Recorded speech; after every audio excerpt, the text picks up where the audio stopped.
Hi everyone, delonewolf here. Welcome back to the Sunday recap, my weekly vlog where I talk a little bit about my last week in games. As always, we'll start with EVE Online, and I've played a bit less than average EVE Online. The reason has been that it's been extremely warm weather in Belgium over the last week, especially in the first part of the week. Temperatures of 34-35 degrees Celsius. Just impossible to get any big play sessions in with those kinds of temperatures unless you have something like air conditioning, but that's not very usual in Belgium because these temperatures also aren't very usual. So yeah, a little bit less than average in EVE Online, but I still managed to do some rogue swarm nests. I got a couple more plagues, quite a few skins as well, and so I felt like that event went pretty well and I joined in as much as I could.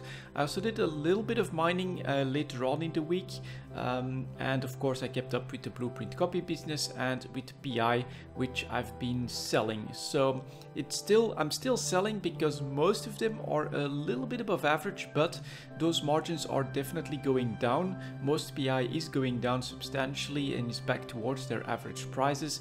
And so for this summer, I do think that keeping an eye on PI could be very important and could be a great market opportunity if, as I expect, PI will go down in demand and supply might actually stay decently high because of the expectations of the next set of structures that should be coming in December. When it comes to EVE Online, there's been quite a bit that's being deployed on CC as well this week.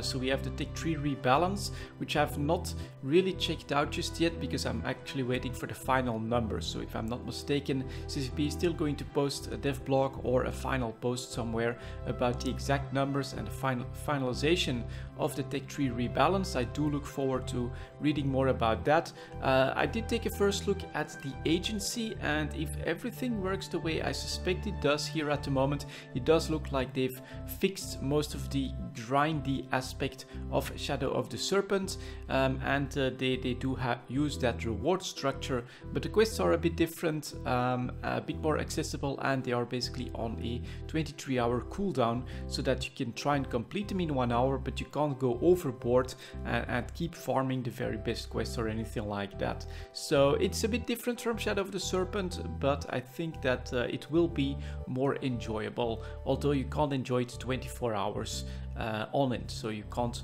continuously keep working on those quests on the agency. But other than that, it looks pretty good, and I still have to take a look at the new Project Discovery as well. Haven't found the time for that just yet.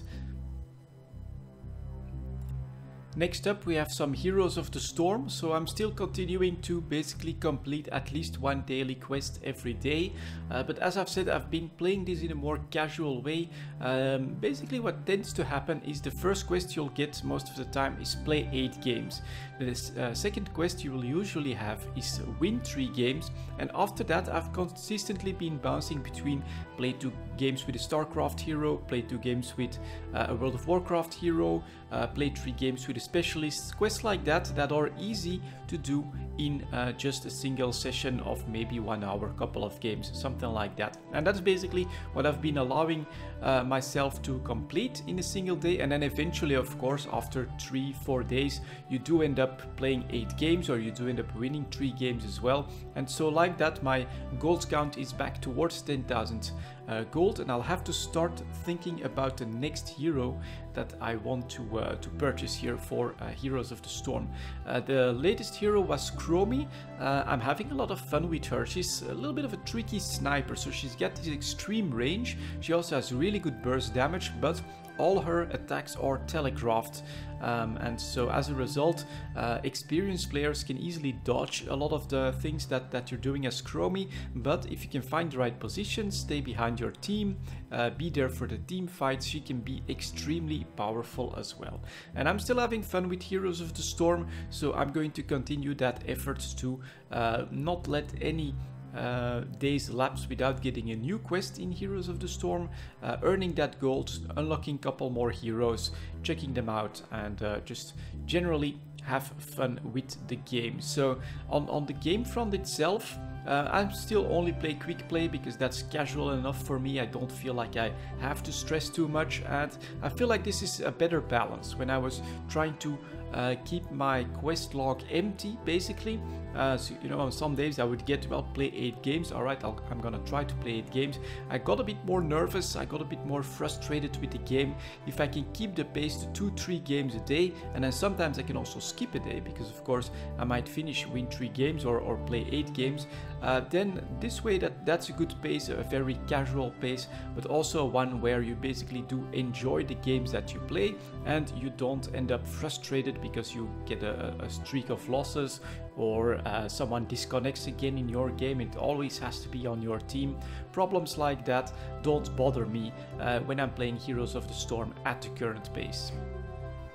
And finally, we have Shadow of Mordor. So with the Steam summer sales, I've been looking at some of the good deals, and I think that this is basically a no-brainer, excellent deal you can buy. Shadow of Mordor, the Game of the Year edition, so with all DLC, everything added, for just €4.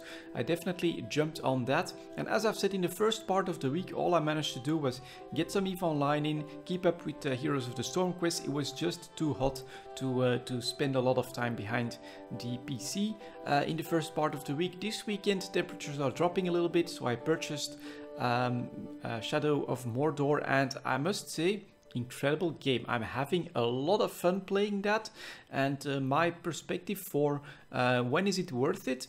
If I pay €4, I want to have at least 4 hours of fun out of the game. I've played it for more than 4 hours. I've maybe finished 10% of the first quest of the first storyline mode, and I've only basically now at this point I'm starting to feel comfortable with the combat mechanics. It is a bit different, and it takes some getting used to. You have to also maybe make a little bit of progress to get some more powerful abilities and some ways to handle bigger stacks of orcs. But my first impression here, I'm having a lot of fun. It's an incredible game, incredible scale as well. I watched a few videos when Jesse Cox played Shadow of Mordor, and it felt like it was a bit of like it had hubs with those silver towers, because he spent a lot of time in there. But you absolutely don't have to. If you want to spend 2 hours in the orc world, hunting them down, butchering them as a sneaky character, you can absolutely do that and become more powerful that way as well. So yeah, I've been pleasantly surprised by Shadow of Mordor. Definitely going to play more of that, and probably make a couple of videos out of that as well. But yeah, if you want one tip for me at this point for the Steam summer sales, if you don't have Shadow of Mordor, I think it's off 80%, and it's absolutely worth it. It is, I think, a 48GB download, so it is a massive game, but getting that for just €4, absolutely great, and it's a lot of fun. So far, just getting to know the mechanics was a bit tricky. I died probably 7-8 times early on when I attracted the attention of too many orcs, but at this point I feel a bit more comfortable. I'm starting to be able to somewhat more easily handle some of these captains, and yeah, it's a lot of fun. You also have plenty of progression paths. Basically, you need XP in order to unlock certain traits. But then you also need strength, for which you have to defeat captains in order to unlock different tiers in those abilities or those perks.